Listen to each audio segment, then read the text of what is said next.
Live. Hello, everybody. Welcome to the She-Hulk Attorney at Law After Show here on JLJ Media. I almost said AfterBuzz TV. That's dead. But we're here at JLJ Media, and we're doing this after show for you for the Disney Plus series, the Marvel series, She-Hulk Attorney at Law. I'm James L. Jr., your lead host and moderator. I couldn't do this alone because it would be boring with it alone. So I have three people on this panel. I'm very excited.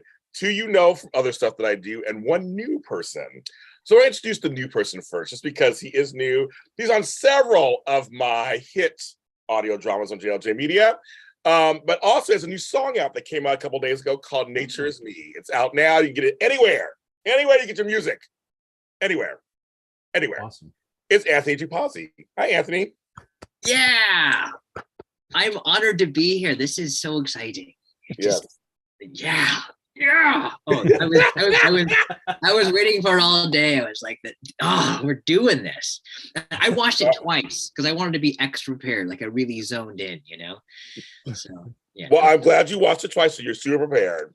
All right. Now, I haven't seen him in a while, but he does the BB Jury Duty after show on their own network, whatever network that is. But he'll tell you about it later. But I'm happy to see him because he does some of my audio dramas too, but we do all the Star Wars stuff together. Mr. John Dunphy. Woo! Thank you so much for having me. It's wonderful to see your faces. I've been looking forward to this, so it's good to be here. And last but certainly not least, the man I call my work husband of 7 years. We do the GHB Spotlight every weekend, except for this weekend because I have a power outage happening in my neighborhood. I planned that, Frank. I did. And we do Star Wars stuff together too. My friend, my buddy, Mr. Frank Moran. Hello, Frank. He's gone. Oh, he's gone. Oh, wow. Oh, after such a nice introduction. He's like, that's all I needed. That's all I needed. I'm He's like, I'm done. Adieu. Oh, he's back. There you go. Hi, there you Frank. Go. My Hulk trigger is just unstable Zoom connections. So that was dramatic exit. I love it. I had this great Frank Moran. Goodbye. And you went by. That was it. You went. I finished. You gotta leave on a high note, James. I know. I was like, you don't like us? Okay. Hello, people in the chat room. Thanks for being in the chat room. The super chats are enabled if you want to be so kind and give something to the company that keeps it going. Also, we are here. We will be here on Thursdays normally, 8 p.m. But because I had a nationwide meeting last night and Anthony was there, I couldn't do it last night. So we're doing it tonight. So never late than never. Better late than never. Or whatever to say. I get my things mixed up. But we are here talk about episode 1 called A Normal Amount of Rage, which he says later in the episode. Cutesy. Overall, kids, what do we think? Just overall, it was a 36-minute show, basically, 30-minute show. What do we all think? John, we'll go to you first. I really enjoyed this. I thought it was a lot of fun. I love Tatiana Maslany. I know that she's been in some other stuff. Orphan Black is one. Yes, and I know she won an Emmy for that, I believe, right? Yes. So I haven't really seen Orphan Black was so good, kid. Just say Orphan Black was so good. Right. And I haven't seen really any of her work other than this so far, but I've heard wonderful things about her, and now seeing her in this episode, I fell in love with her instantly. I think she's perfect. Yeah, and there's so many cool moments during this. I love seeing Bruce Banner, and I love seeing getting all the little callbacks to other things in the Avengers. Seeing one of Iron Man's old masks at one point and stuff like that. I thought this was a great first episode. Yeah, very good. Anthony Tupazzi, what do you think? I agree. I was just really into it. I have to say, with so many different Marvel shows and movies, and it kind of gets overwhelming. And I was just being cautious. I had no expectations for this show. I don't want to kind of blow my load, so to speak, on this one, but I kind of felt like in some ways, this is just me. Maybe you agree. There was something, it kind of reminds me of Iron Man, and hear me out on this one. I felt like Iron Man was one of those movies when it first came out, it was like, I don't think it wasn't as popular as say like the Hulk or Spider-Man, but like Tony Stark was kind of like changed because Robert Downey Jr. came in there and just like blew us out of the way. Like he made the new Iron Man what it is. And he was just cocky and just kind of controlled, like he just took over Iron Man. And I kind of felt like with this, I had that same kind of feeling because she's kind of cocky, she's kind of arrogant. She just takes She-Hulk, like she makes She-Hulk what we're going to be into right now, even whether you read the comics or not. But she just kind of took this character and ran with it big time. And she just kind of like in the first episode, she just settled into it and just took it for a real good ride. I loved watching her. She's just funny and sarcastic and kind of cocky, and just breaking the fourth wall thing was great too. You know, Ferris Bueller vibes. You know. Well, we're gonna break down we're gonna break down. We're break it all down. So overall, Frank Moran, what do you think overall? You know, I hated it. No, just kidding. That would I was like, oh my god. I was like, oh my god. Well, me too. Yeah, I mean, yeah. If Frank says it, I was just, you know, I hard pressed, but I mean, I would put it up there. I guess I'd have to think a little bit more about how I felt about Loki, but I put it right up there at between that or Loki is my top Marvel Disney Plus show so far. Wow. Because what I liked is they kept the origin succinct. Because I think the premise of the show is seeing her being a lawyer and the fun legal problems you could have in the Marvel universe, not so much the origin. And I feel like with some of the Marvel Plus shows, they spend a lot of time just getting through the origin. And so this, I like that it was just done in one, and we can really just dive into the actual fun of this character, which is the whole legal stuff of the Marvel universe. Well, I'm okay. Thanks, Frank. I was waiting for Frank. I was scared. Can I mention, James, like one thing I want to add with Frank, I that's the one thing is like when I think it's that beginning part where I think it's the paralegal says to her, or we can Hulk out. And I'm like, wait, did I miss an episode? You know, like, are we already in this? And I love that it just starts out like she turned around and told like, you. We're in it. And she's like, okay. She said, Anthony. Yeah. Hi, Anthony. Here's the story. That's what she said to you. No, I was like, yo, it's going. Did they already know already? I was like, she's like, I was like, no way. And she literally said, hi, James. This is She-Hulk. And then she told us, a few months earlier what she had with her cousin. So yes, I felt the same way. I was like, oh. For me, because it's my first Marvel series. I've never watched any of the other ones. I'm a Marvel novice in terms of Disney Plus shows. But as a Disney Plus series person, even ranking it with the Star Wars shows that we've done, I've done 4 of them, and we've done 3 together. And right now, how have we done? But anyway, the point is, I liked it because it was fast paced and it was complete. Like you said, it was like, and she is She-Hulk.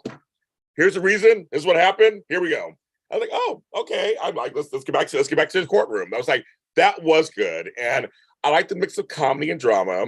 We're gonna break it down, of course, but there's definitely some commentary about life, being a woman and stuff in there, which kind of made me laugh, but also it's like, okay, I see what you're doing, kids. That's gonna set up for later, probably. And her dick of a co-counsel, of course, we got that too. So that's like, okay, I was like, I'm ready for it, but she's very touchy. Again, I'm come from Orphan Black, so I love her, put out different characters, but she's really engaging in this. Like she has to carry the series. And I have to say, I have a new crush. My new crush is on Smart Hulk now. I know he was hot. So I'm in the Smart Hulk. I'm in the Smart Hulk now. So there you go. But that's my overall thoughts. I think, like I said, I really enjoyed it. It went by really fast. And I was like, oh, okay, it was fine. No filler. And that's the problem that we've had on some of these other shows we've done, where like Frank says, a lot of like, so that was only 36 minutes. You could have done something else. Or that was 50 minutes and you didn't really you didn't move the needle that much. We've had those discussions on here. So this one, it felt like they made the most of the 36 minutes or so. Also, I'm going to give a shout out to me and Frank's friend, Ryan Nielsen, my co-host for The Mandalorian Season 2.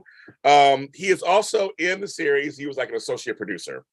So, or something on there. He did some stuff on there. So he's in the credits. I actually posted it on my IG. So I'm gonna he's all excited. Give a shout out to Ryan. So he did something on working for Marvel. So I want to make sure I say that.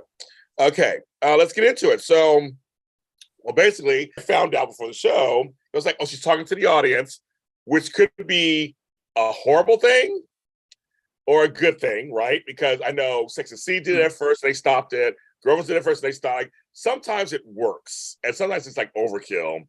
I'll be curious to see how this goes. But I was told that in the comics, the second iteration, she makes fun of being in the comic, basically. So I was like, okay, that's fine. How do you guys feel about her talking to the audience? She did it later also. She did it with Bruce at one point, and she looked, wait, how do you guys feel about that so far? Anybody can take it first. I like it. Yeah, for me, I mean, I thought it was a nice nod to the John Byrne run of stuff for She-Hulk. So yeah, that was always a cool thing. I mean, I know when people are thinking about breaking the fourth wall currently now, people are going to be thinking Deadpool. But that's what I heard. Yes. But I mean, for real, She-Hulk was doing it in the comics back in the 80s. So yeah, so I mean, it's a nice little touchstone from that aspect of the character, and I thought like what they used that here was a great amount. So we'll see if it keeps it like that amount throughout the rest of the series. I'm totally cool with it. Anthony? I agree with Frank in that it was like, I think it could be overdone really fast. One of the ones I really actually liked, I think it was, I want to count, I think there's like three main ones, but the second was when she was She-Hulk. And I think when it's like, oh, he finally comes to terms with like, I'm okay with you doing that. And she kind of gives us a look, and then he looks at like, wait, are we breaking? And he's kind of confused. Yes. It was this kind of, it felt this kind of inside, intimate joke with us. That was my favorite one because it just was timed and just, brevity is perfect with this. And I actually liked it. Yeah, for sure. My brother just sent me a link to John Byrne's A Sensational She-Hulk Marvel graphic novel number 18.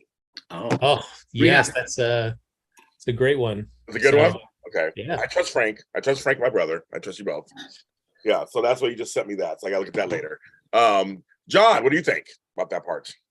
I really liked it. And like Anthony was saying, that second one in particular was very enjoyable to me. Just the way that she turned to the camera and said something, and then Smart Hulk reacts to it and looks, and it's like, oh wait, he can hear her too.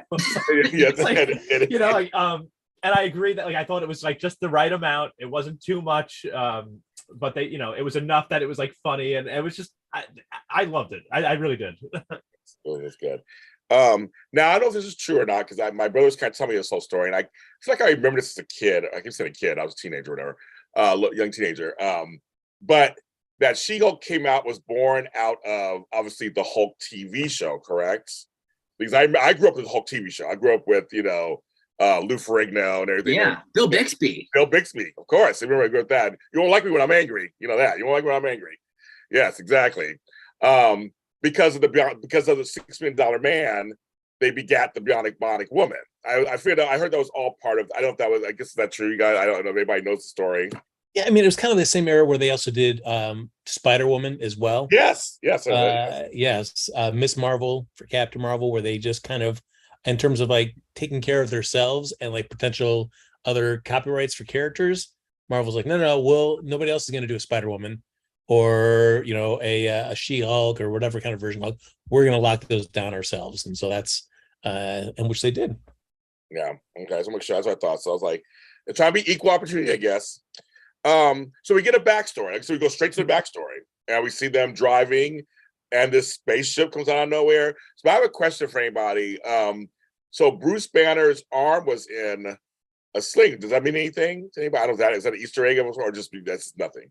That was from the end of Infinity War. Okay, that's what I thought. Okay. Yes, or Endgame, excuse me. After he does the snap with the gauntlet on, his arm is all fried up and shriveled. That's what I thought. Okay, it sounded familiar to me. It was part of something. But she's driving.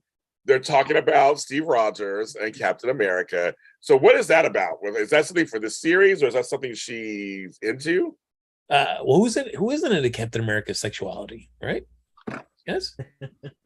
Good question. Yeah. I hadn't thought about it in a while, but I don't know if I guess. Sure, okay, sure, Frank. We do a whole show on that, James. Like, don't tempt me. I can do anything. No. Yeah. I was like, I was know if it was some kind of Easter egg also, or some kind of thing. I didn't know. No, well, I think what's fun about that is just them poking fun at the Marvel Cinematic Universe. Okay. It does differ. The storylines and histories of some of the characters differ slightly from the comics, and now that they've gone and done so many films, that it's rife for commentary about like these stories within the Marvel Cinematic Universe and these characters. So that was just a great nod. If you really were looking at Steve Rogers and you wanted to break it down, did he have sex or not? How funny. Okay, yes, we get the answer later in the end credits. So they have a car accident. So so it's the beginning of the special effects stuff we start to see throughout the episode. So I'm kind of curious what you guys think about the special effects. Did they look realistic? How was it? Because now we're on a smaller screen. It's not a big screen. So John, I'll go to you first. So what were you thinking about? You saw was a realistic car crash? Yeah, I thought so. I thought the ship looked great too. That's from I think Bruce said it's from Sakaar, right? That spaceship, which is a callback to Thor Ragnarok, right? When he was on Sakaar. I thought the ship looked great. I thought the car wreck looked great. I really liked all the effects and everything in this episode. I thought it looked great for a smaller, budgeted, show instead of a big feature film blockbuster movie. I thought everything looked great. Yeah. What about you, Anthony? I liked it. The car crash was really funny. I just love when they were just doing the whole Cheetos thing, and they just see the Cheetos flying with the chopsticks. I don't know why, but that just seemed so satisfying to see these Cheetos floating. Like, they're scared, but Cheetos and chopsticks are just flying, and they just went, there's something really gratifying about that. I don't know why. But I think they use the special effects, especially when they start getting into the fighting. Yeah. Oh my god! And the one-upsmanship, you know what I mean? Like it was just this like from the rock stuff to it's just that was done really well. I didn't think they used it in a way that made sense they didn't overdo it. They could really here's what we can do. It all kind of made sense within the context of things. Yeah, for sure. Frank Moran. Yeah, I know there was a lot of people when the trailers were first being released. Yeah. That people were griping about the special effects, and at least having a better understanding of how it works with Marvel is they cut it close and they're down to the wire on finishing their effects. Yeah. So things that you're going to see in trailers or teasers, it's not going to be the finished look, but everybody's ready to jump on that, going like, "Wow, what is this?" And it's like, yeah, it doesn't look great then, but give them time. When they actually air the real episodes, it'll look stronger. Wait, so Frank, originally the stuff that was before it looked kind of funky? Yeah, there was a lot of commentary online where people were like, "Oh, why She-Hulk doesn't look great? Yeah, the effects for her don't look good," and it was just more of a rougher rendering of that. They didn't have all the effects all polished like they would when the series actually aired. Because I think I was happy with what I saw. When I watched it yesterday. Yeah. I thought it looked great. I was reading something that people were complaining about how She-Hulk looked, like her muscles and everything, and how all that looked and everything. But I thought everything looked great in the episode. I don't know what anybody's talking about. Well, I think folks will always find something, obviously. I'm not saying it's not valid, but I just know that people there are folks who her curvature isn't exactly the way it was. People find what they think. They just kind of go from there. But we all know when something's bad.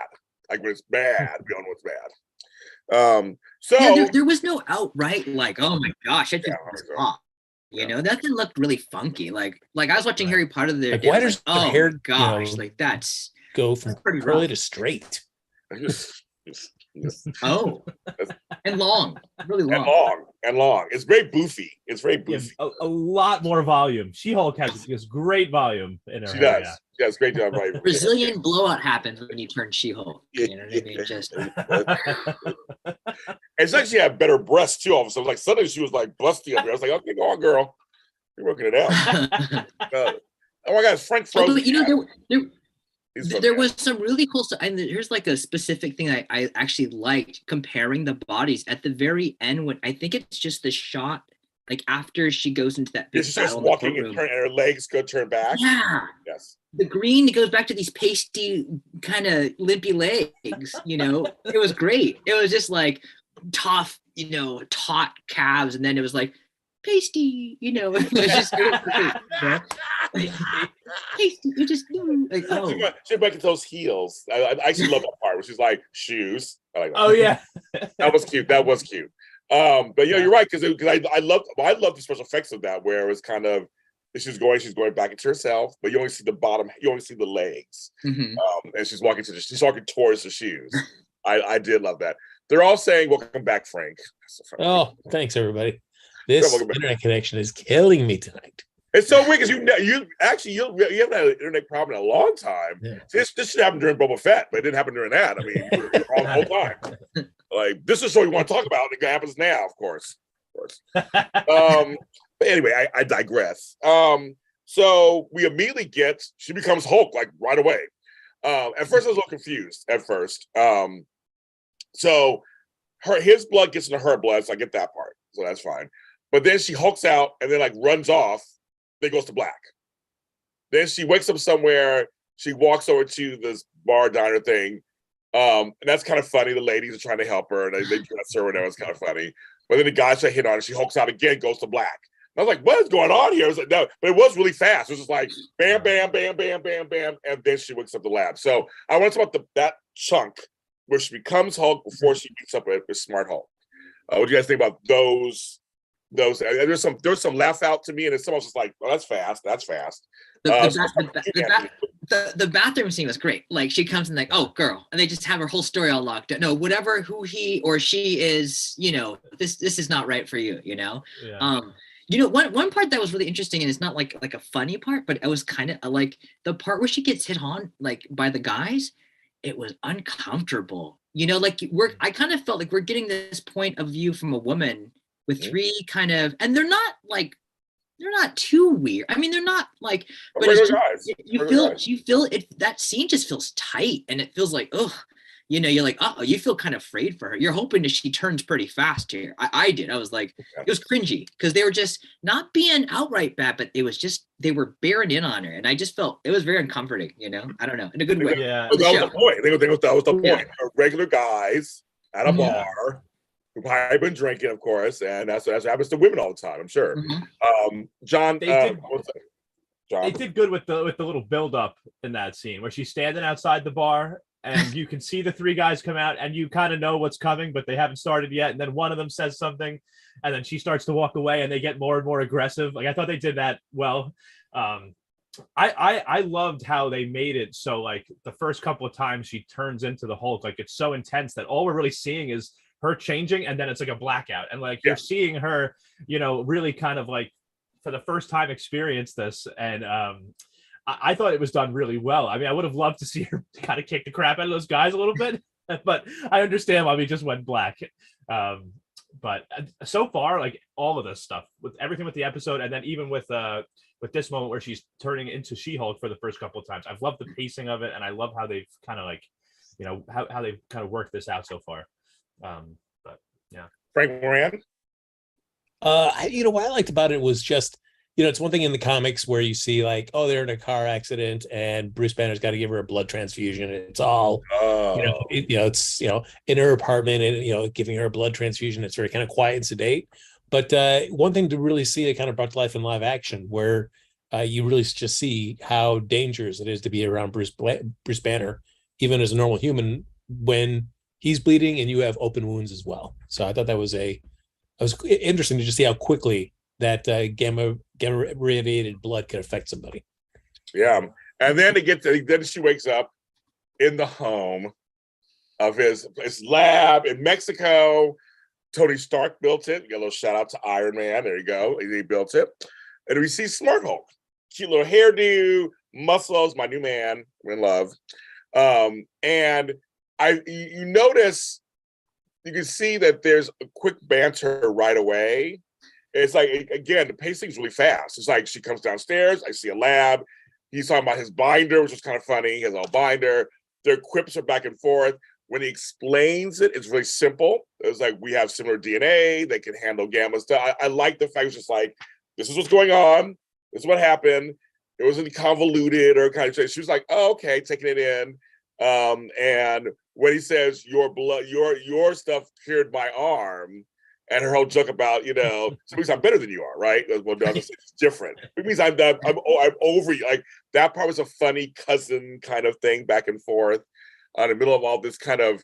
Well, you're as an audience, you're thinking, but you're not the Hulk now. You're She-Hulk. Like, why are we not? You're going back and forth. And I thought that part was actually very interesting. So was that a good part? Was that a good scene? Was that good? Frank, we'll go you first. Did that all make sense? Did everything make sense?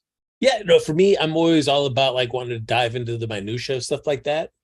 So all made sense, all tracked to me, and just I was enjoying just the minutia of that.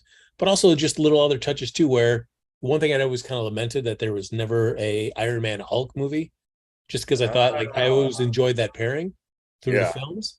And it just never happened. And so you feel like those moments where Bruce Banner's also talking about Tony Stark, reminiscing about it, and you can just tell how much it impacts him that he's gone and how much you really valued that relationship. And it's like, yeah, it's just you could feel it as well too, because it's something I would have enjoyed to have seen more of as well. And that's just something that's not going to happen. So Frank, there was never a comic book where they crossed? No, it was never. Well, I mean, they've crossed over in the comics a lot, but the relationship they have in the movies is so different from how it is in the comics. Okay. That just that was a really enjoyable interpretation for the Marvel Cinematic Universe. So it's so even though I could read them crossing over in the comics, it's not going to be the same. Same, I get that. John Dunphy. It just kind of piggybacking for a second off of what Frank was saying about the Tony Stark Hulk connection. The minute that she woke up in that house and she turned over and there was a Led Zeppelin shirt sitting there, I had a smile on my face. So I was like, Tony Stark has something to do with this. An old school rock band T-shirt.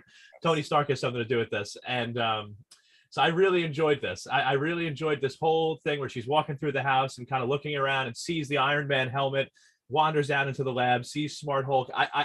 The writing so far in this show, the way they've laid things out, I think is fantastic. I really think the pacing, and we were talking about the runtime before, how it was only like 36 minutes or whatever this episode. Yeah.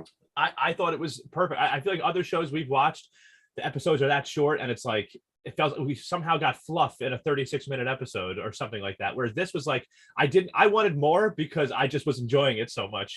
Like all these little interactions between her now and Bruce in the lab and talking about Tony Stark and kind of getting to know, she's just, learning that she's got these powers. And I love this whole part. I really did. I thought it was great. Before you start, Anthony, I just want to say hello to everybody in the chat room. I'll make sure I acknowledge you. You guys are talking. They were wondering if she had a crush on Captain America. Leopardess says hello to Frank. She loves Frank. But she also said, Frank's always the winner. It seems like on your show. They don't care about us. And then they like the Zen stuff, which we'll talk about that next. Eyes only said because of Universal's control over the Hulk. Is that why they never did it, you think? Well, they can do what they did like with Hulk, where it's like he can't be in his own movie, but he can star in others' movies. So whether it's Thor Ragnarok or She-Hulk or any of the Avengers films, you can have him as part of those, but they just couldn't do their own frontline Hulk movie. Okay, wasn't sure. All right, that's good. Well, and then Anthony, what do you think about? Now it's your turn about that sequence, and we find out how she's become She-Hulk now.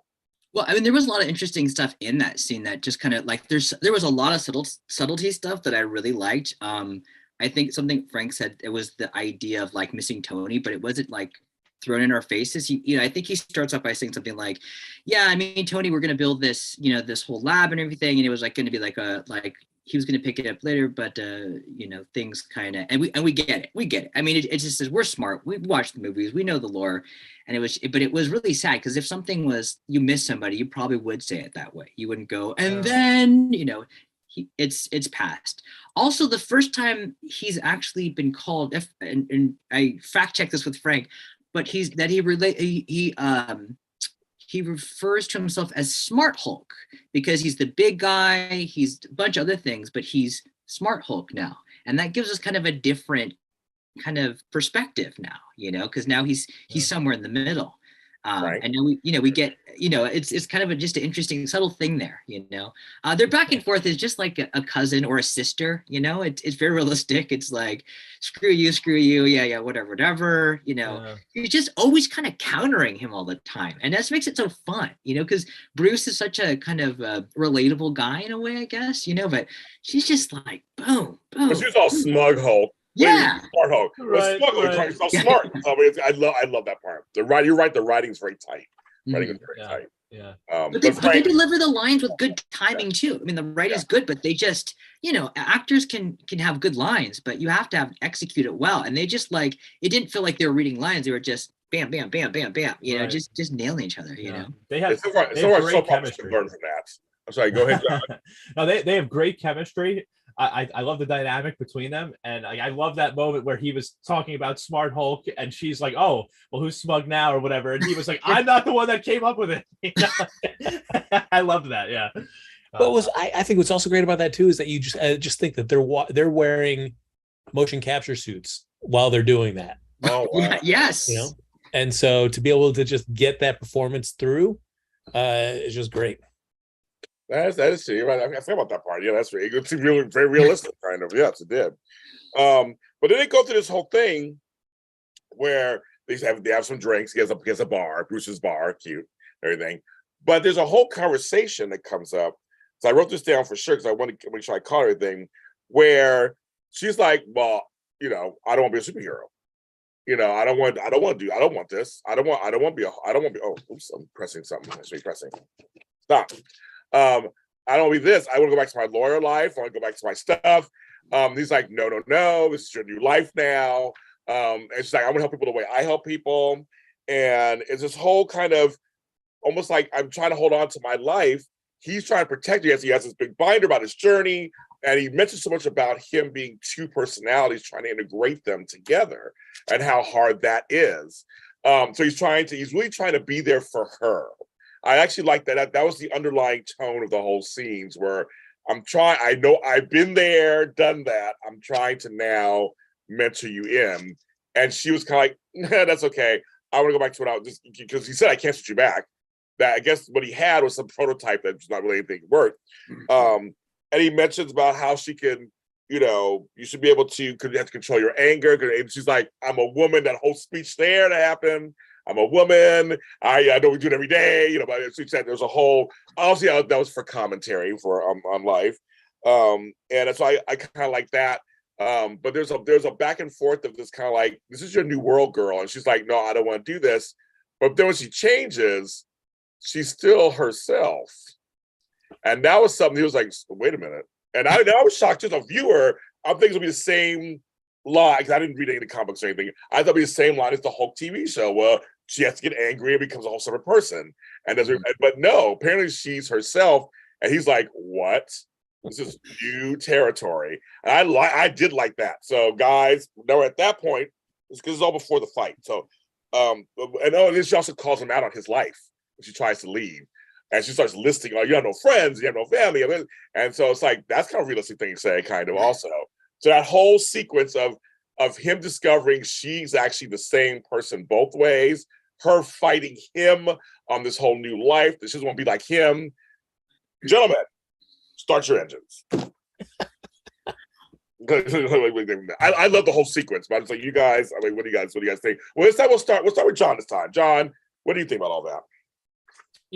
I liked it. Like I felt bad. I felt bad for Hulk, when she was going in on him like that. How he's trying to tell her you're a superhero now, and she's like fighting it. No. Because I'm thinking to myself, like, she knows she's a family member of an Avenger, right? So she knows better than anybody else what he has been through and what this group of superheroes has been through. I mean, I think back to even like Hawkeye and like the struggle that he had when you remember him being like in New York City, being at that monument for the Battle of New York and stuff, like thinking of all these things that these people have been through. And I could see her kind of like thinking to herself, like, this can't be my life because I know what my cousin Bruce Banner has gone through. I can still help people in my own way. I don't want to be this superhero or whatever. And I really I liked that conversation between them, because like it's not just her like trying to just run away from something. It's like, no, I know what you've been through and I don't want that for myself. So I kind of liked that whole dynamic of it. But I really enjoyed the whole, him being super jealous over, like, he's like, wait, you're saying there's not some other guy with one hand on the wheel? She's like, no, it's just me. I deal with this every day when I get catcalled as I'm walking down the street, just trying to go to work. Like, I really like this. John, I said John. Anthony, what do you think? Well, I know you guys brought the two things. Because I saved this. I just, this is my favorite line. I just got to read this. My favorite part of the thing. I think this is where you guys are going. Here's the thing, Bruce. I am great at controlling my anger. I do it all the time. When I'm catcalled in the street, when incompetent men explain my own area of expertise to me, I do it pretty much every day. And if I don't, I will get cold, emotional, or difficult, or might just literally get murdered. And that was my favorite line, because it was like, that was a look into a woman's everyday life. And this is a running theme, right? That was when the one thing about the Hulk thing, that when she goes in on him, when she's in the Jeep, she's about to leave, and she just, like, I think, John, you pointed this out, what Shinji goes in that whole hurtful monologue. It's just, now we're actually getting, I never actually looked at the perspective of what the Hulk went through. And you're like, whoa, he's kind of pathetic in a way, like, whoa, he has, we think that it was a choice, but now we're going like, wait, this wasn't a choice. And he's had to live this out. And this is 10 years of his life, gone. So that was pretty eye-opening to me. That was a powerful scene for me. Yeah. Before we I'm sorry. So I was just thinking, just because of what Anthony was saying, and like thinking about what the Hulk has been through, because I'm remembering now too. I think it was an Endgame, right? When I don't remember exactly when it happened, but Hulk said, he's like, everybody lost, but I lost twice. First, I had to get over the Hulk losing, and I had to get over Bruce losing, and that's, I just thought of that now, just based on what Anthony was saying. Like, it's true. Like, Hulk has a very unique perspective on this, because there's two people in there that have been fighting these battles all this time. So, yeah. Let's go to Frank. Frank, what do you think? I'll do right side. I think after this. Yeah, no. It's I mean, I agree with the same thing. I mean, if you're looking at the Hulk is always just such a dangerous creature, whether it's in the comics or just what we've seen of in the cinematic universe as well too. So to have, I mean, Bruce's mindset is just informed by that journey that he's been on. And certainly the struggle of trying to find some way to kind of bring those two aspects of himself together, and which he does into Smart Hulk finally, that he's got some kind of semblance of peace. But I just thought it was just a great comparison to just, friends or parents and children, where it's like you've been through an experience and you want to share that with somebody else, but which is great, but also you're also kind of blinded in a sense by your own experience of that. And so sometimes it's difficult for the person sharing that to also realize that the person you're trying to help also has completely different experiences as well that they're bringing to it too. And they're not going to go through it exactly the same way that you did. And so I thought that was just kind of a great realization of that kind of seeing those two characters coming from two different points of view about a common thing, which is the Hulk. Yeah, well said. I think it's very interesting, just on a side note, that someone mentioned it a little earlier, that the Marvel, let me know if I'm correct or not, the Marvel universe as we know it now, whatever phase it is, it was Iron Man, right? Wasn't that the first one that made it really huge? So it's kind of funny. And Iron Man wasn't big in the comics, right? He wasn't one of the big ones, was he? Not really. No, I mean, it would have been X-Men, it would have been Spider-Man. Yeah. Right. That would have been your first go-tos, but they were with Sony and Fox at that time. Oh, that's right. So it really that was all Robert Downey Jr., wasn't it? That was. I mean, basically, yeah. I mean, another guy who was like basically washed up at one point. Because I remember from the 80s and stuff, and then he got washed up, and Iron Man. He was less than zero. Less than zero. Oh, another movie.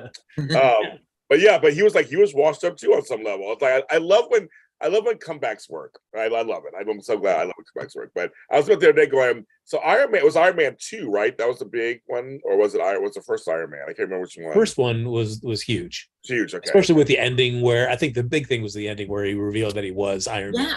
And that's what echoed like this again, because now she's telling us like that's who I am. Like there was no I hide and then I come out as She-Hulk. She did it in front of everybody, and it gave me that Iron Man ending. It felt like that. It was like, we're just breaking this away. This is who I am. I do this, and it had that feel. That's what I meant. Yeah. So that's the cool thing about in terms of even Smart Hulk tells Jennifer, it's like once they see who's a monster, that's all they're going to see. And it's always been the difference between in the comics at least, with the She-Hulk and Hulk having Jennifer having the ability to keep her intelligence as she's She-Hulk, it makes it such a difference than the Hulk. And so she's always been more readily accessible and accepted by the heroes of the Marvel Universe in the comics. So she's had a much easier go of it than the Hulk has ever had. So it'll be interesting to see that here in the Marvel Universe. It's just in terms of, even as you see in the courtroom, it's not like everybody takes off. She still gets to come back, even turning back into Jennifer and saying, "Hey, I'm going to finish my my closing arguments." That was hilarious.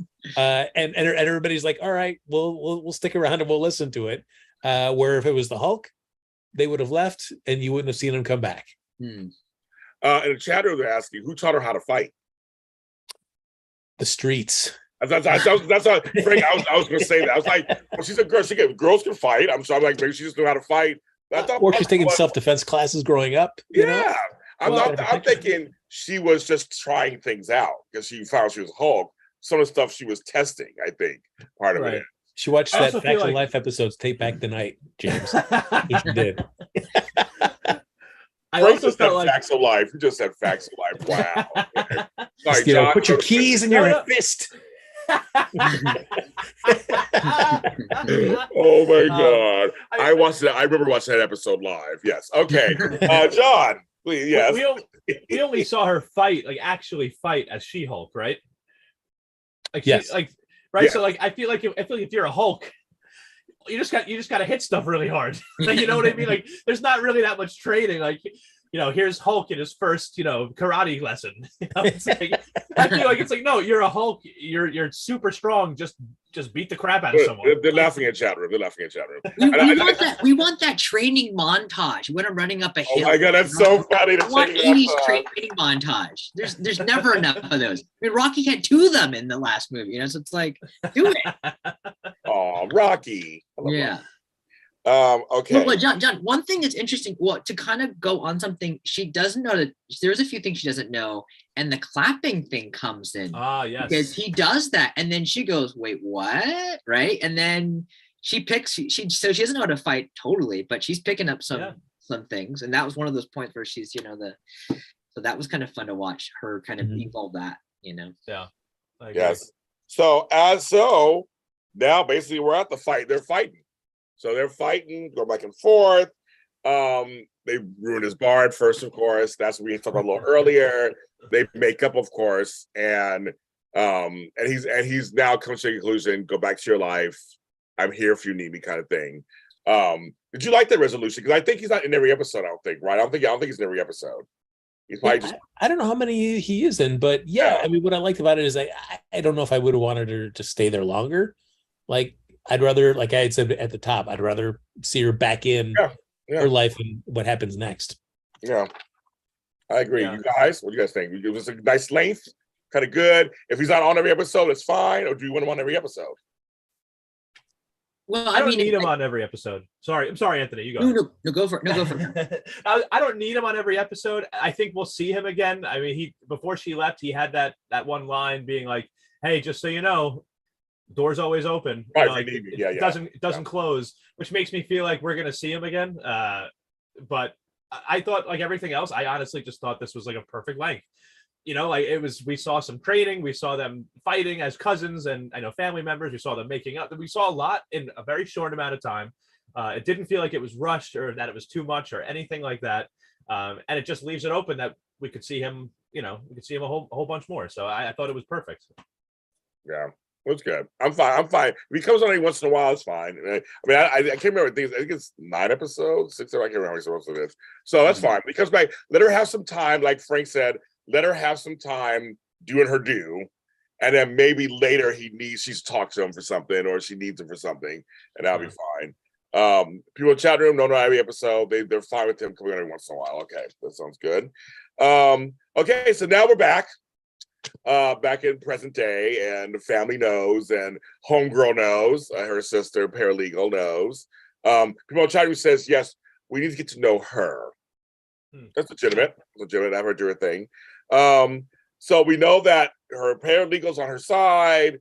Dennis, the other co-lawyer, is a dick. We got that taken care of. Yeah, he sucks. Oh yeah, of course. But the scene, I have questions because I'm like, who's this bitch? They're doing their thing, and all of a sudden, this chick bursts through, and it's a cute little outfit, and Homegirl's like, you gotta stop her. So who is this chick? Did they say who she was? Titania. So she's from the she's first started in Marvel's Secret Wars back in the 80s. Oh wow. She was on the Beyonders planet. She was somebody that Doom experimented on. Two women from Colorado, her and Volcana. But anyway, so Titania started dating the Absorbing Man. They're a couple now in the comics, and yeah, she's just super strong. In Secret Wars, She-Hulk gave her a beatdown, and for a while she was just petrified anytime she saw She-Hulk, and she eventually kind of had to work through that fear. So somebody said Titania. I don't know who she was. It was like she showed up and literally she's like, you have to Hulk, you have to do this. It was kind of funny, like right here in front of everybody. It was kind of funny. And take off the shoes, which I love that part. So it's not really, you're right, it wasn't really a fight. It was kind of just like she threw something at, she stopped it, she kind of smacked her, and then she was out. So then they captured Titania, I guess. So it was like, that was a little weird. It's like, okay, I don't, okay. So I was like, I guess about that scene. Yeah, it was weird. It was very interesting. Do you think Titania is the one that was flying that spaceship earlier in the episode? That's what I asked you, because the same thing. That spaceship, we still have that spaceship to think about, right? I mean, no, she would not. She's not that same person. But I know that it's not the last we've seen of her. We'll see her again. Yeah, because when he said things just happen when you're a Hulk, things come to you when you're a Hulk. I did chuckle when he said that. But I was thinking, like, we're not going to address the spaceship and why it did that. I mean, like, where it come from? Like, what the fuck? Where did it come from? I guess we just don't. Okay. Maybe. I mean, maybe I feel like it's more Bruce's thing than it is Jennifer's. Okay. Well, I think because he mentions, he's like, oh, they have something. I got to get to that later. They have something. Yeah, that lady. Just say that lady. Kind of message. I was hoping that we were going to see Jeff Goldblum walk off of the stage. Oh, only.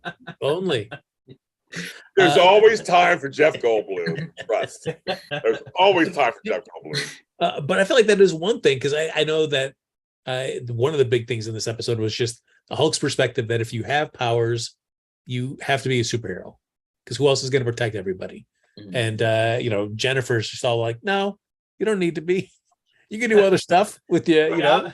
I'm not going to do that. No, I don't feel like it. Don't do that. I love that. It made me laugh. The person chat, I like that she didn't want to ruin her suit. I know. Someone mentions the Grandmaster. Who's that? He's one of Jeff Goldblum in Thor Ragnarok. Oh, okay. So that's the Grandmaster. Okay. There's the Grandmaster. I'm a Grandmaster Flash in Furious 5. What? Yeah. They were in Thor Ragnarok. I would have watched the movie if I sucked that dude. Message or something. They're like, lines. No.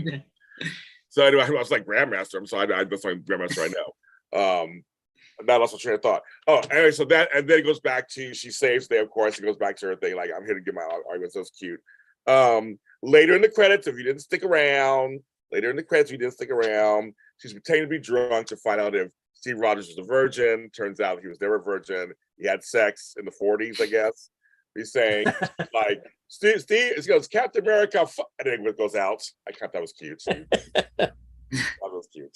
So, I mean, and that literally was the episode. It's like, okay. I was like, I really enjoyed this. I really, really enjoyed. I wanted more. I would watch the episodes of this show back to back. Yeah. Yes. Easily. I agree. Easily. I agree. Like 30 episodes, like 30 minutes like this. I would watch 3 episodes back to back.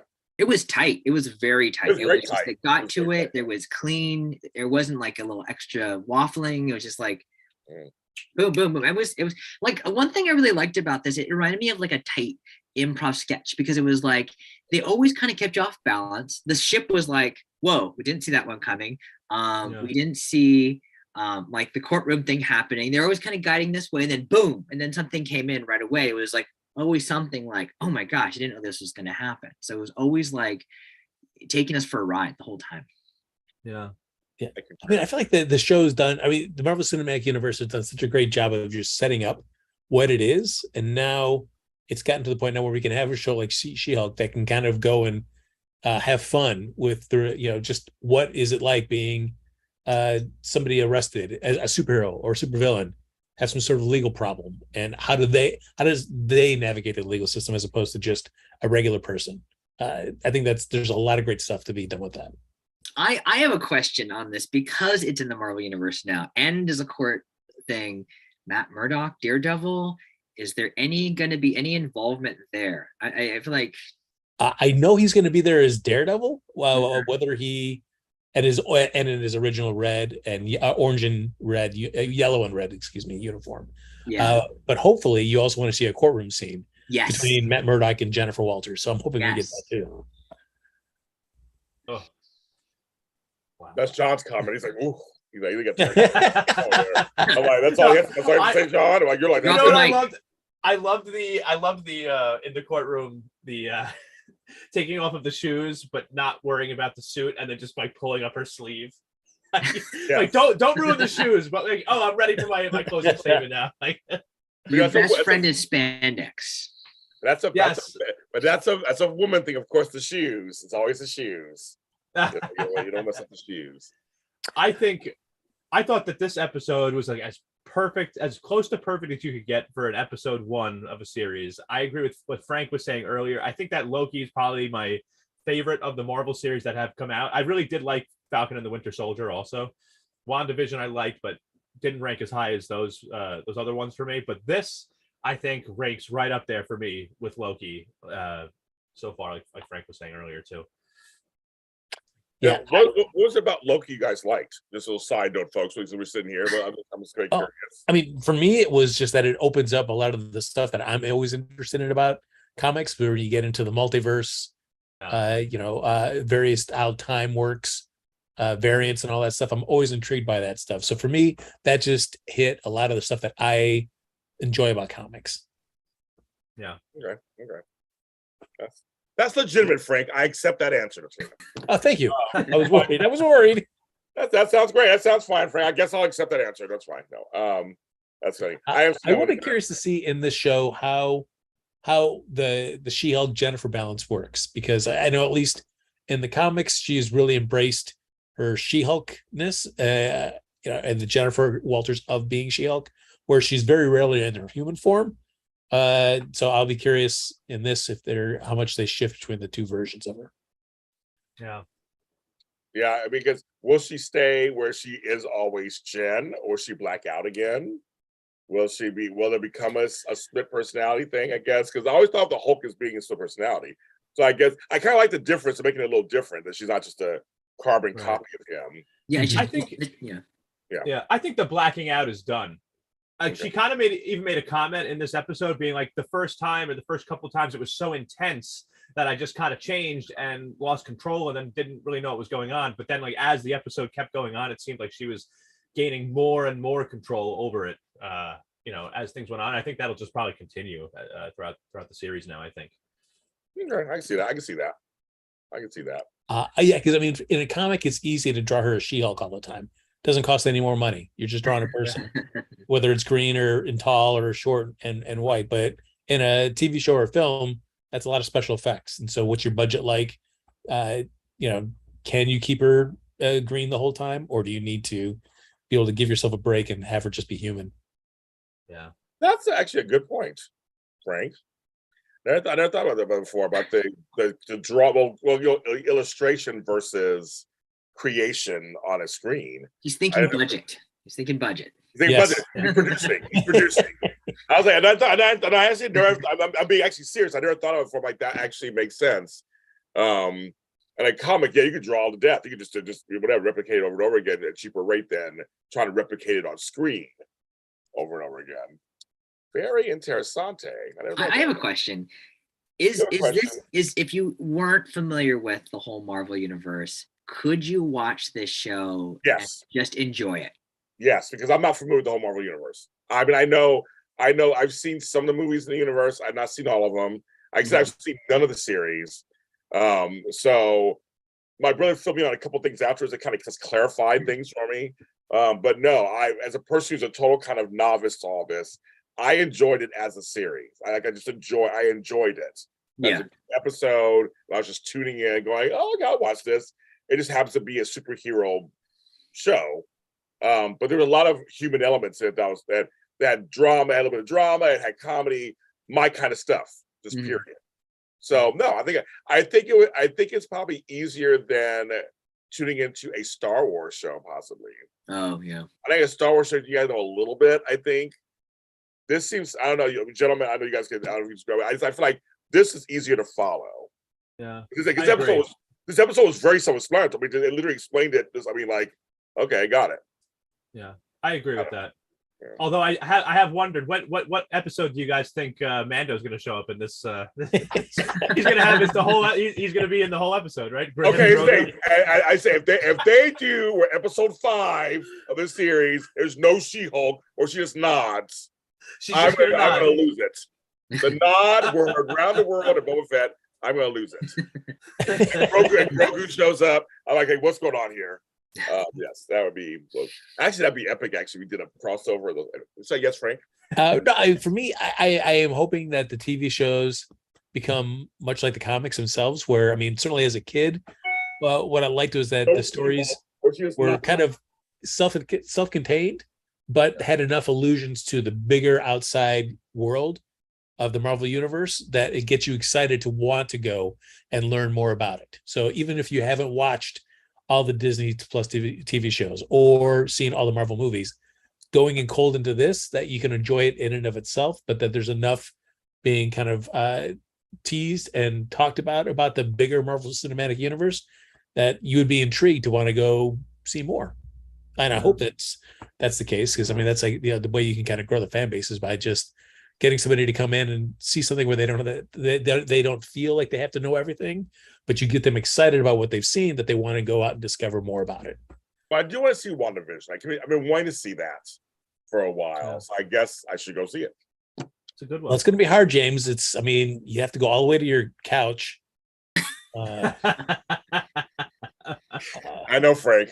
I mean, I have a huge mansion that I live in. It's gonna be crazy. Yeah.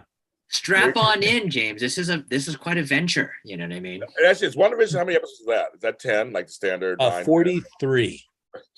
Yeah, 43 1-hour long episodes. Yes.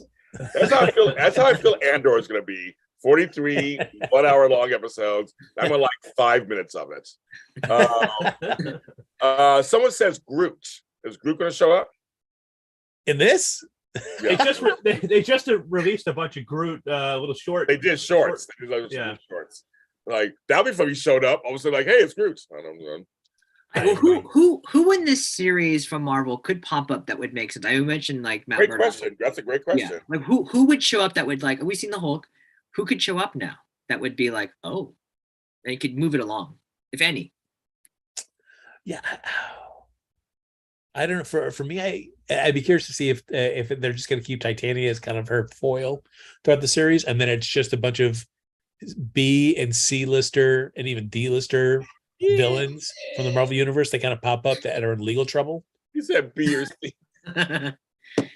B, I think, is shooting for the moon. I really want to dive into the C and D listers. Oh my God. I do know we have Porcupine showing up at some point in this series, and that guy's phenomenal. So, oh my God, Frank, that's sure. That's okay. Yes.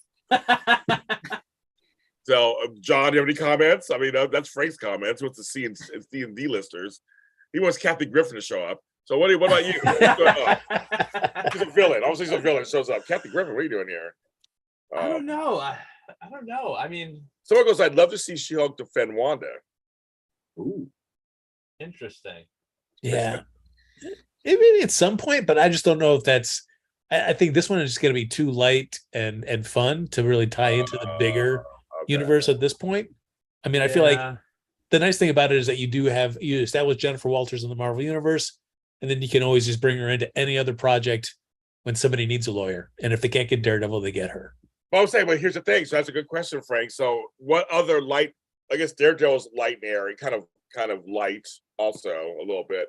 Are there any other Marvel Universe shows that are kind of light that she could be in, possibly, or no?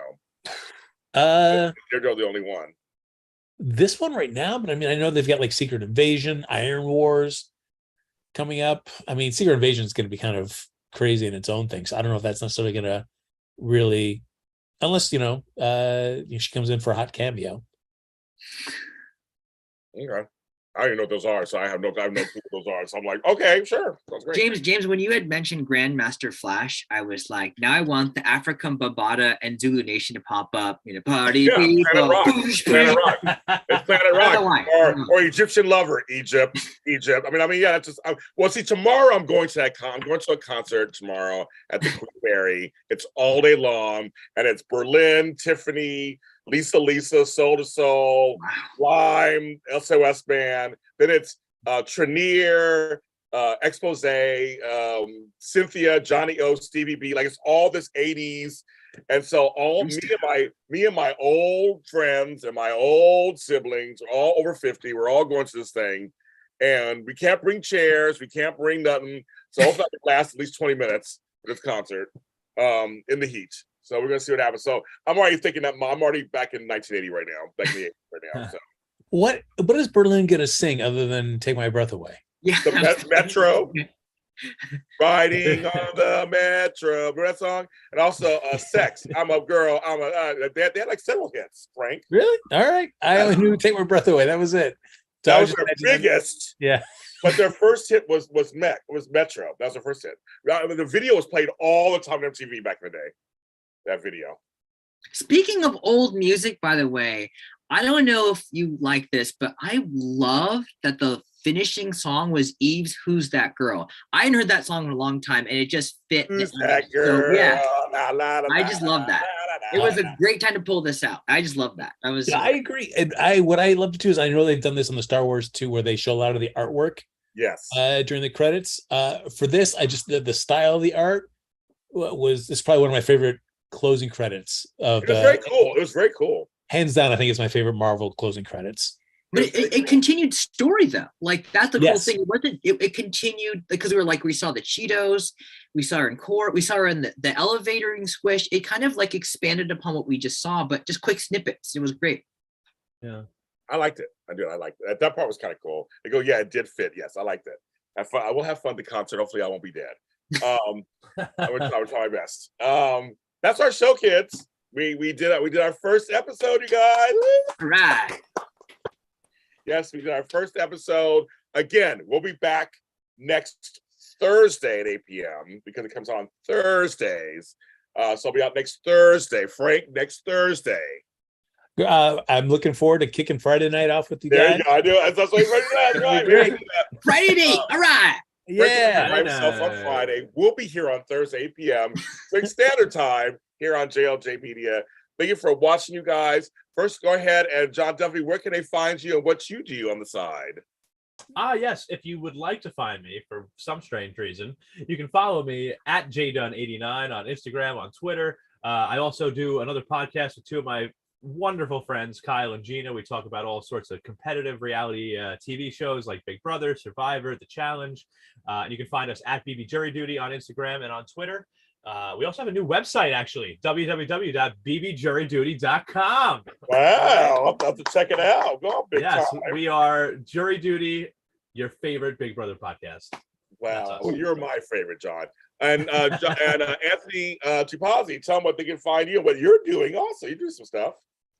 Well, a lot of stuff is with James lately, some voiceover stuff, a new song called Nature is Me. We're celebrating the planet. I'm on a new show on YouTube called Nerd Java. So like as in the coffee, you can check it out. We're starting it up. We're doing reviews. I did a review on Ms. Marvel, kind of connecting this because I loved it so much. So check it out. Yeah. I'm on Instagram at my name, Anthony Tupasi, Tupasi. And I'm doing a food thing called No Bite Too Small. So check those out. And I would love to just interact. Just by the way, this is really fun. This is my first time. And I'm so grateful to be here. It's like I learned so much. And it's just, I can't wait till next Thursday. It's crazy. So, but thank you. Isn't it nice? We have these two young men who are so excited. We're both dead inside. So that's true. That's true. They're just Frank and I were like 7 years ago. But it's cool because like I feel like me and John are like, yo, and I love Frank's just like a godfather. He just sits back, he's just like, yes. And then he just chimes in with stuff like, this. He's like, and then James, you go like this. You go, wait, tell us more about XYZ, Marvel. And he's like, well, in volume 26 of Iron Man, you will notice on page 25 there was a reference to Wolverine, or Logan, shall I say, before he had the. It's great. It's like fucking talking to the Godfather of comics. It's great. He just like. It really is. Oh my god. Oh yes. I mean, I so many questions I want to ask. Like, I mean, fucking, you're like, Frank, all you need is a cigar, Frank. It's true. totally. I want him to dress like a tuxedo with like a little red, rose. Like, Oh my god, that is so funny. As our friend Flobito says, Frank's the smartest man in the universe. Frank, what do you do? Where can they find you? I only wish they were true. But if you have a warrant for my arrest or a large sum of money from like an inheritance you want to give to me, find me on Twitter and Instagram at Happy Go Jackie. And I'm where all James Law Jr.'s are sold at James Law Jr. and also social media platforms. Patreon.com, James Law Jr. BuyMeACoffee.com, James Law Jr. JLJmedia.threadless.com. We have merchandise, bitches. Buy something. You can catch us every day. I got content. JLJ Media everywhere. This show is audio and video, so it's approved on every audio streaming service you can think of, but also here on YouTube at JLJ Media. We will see you next Thursday, right, Frank? And we'll see you next time. Friday. All right.